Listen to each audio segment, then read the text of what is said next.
موعد مباراة إنتر ميلان الإيطالي وفريق بنفيكا البرتغالي في الجولة الثانية لمجموعات دوري أبطال أوروبا 2023 2024 والقناة الناقلة وكل ما يخص المباراة.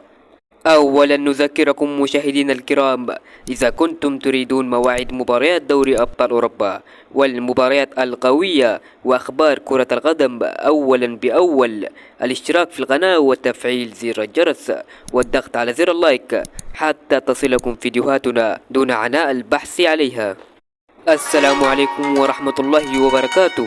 يستقبل فريق الإنتر الإيطالي نظيره فريق بنفيكا البرتغالي على أرضية ملعب استاد سان سيرو بإيطاليا ضمن مباريات الجولة الثانية من مسابقة دوري أبطال أوروبا لحساب المجموعة الرابعة، ويخوض الإنتر اللقاء بعد اختلاس التعادل الإيجابي 1-1 أمام ريال سوسيداد في الجولة الأولى والتي كانت بإسبانيا.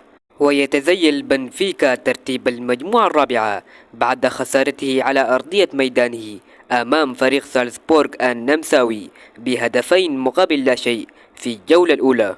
وإليكم ترتيب المجموعة الرابعة بعد الجولة الأولى.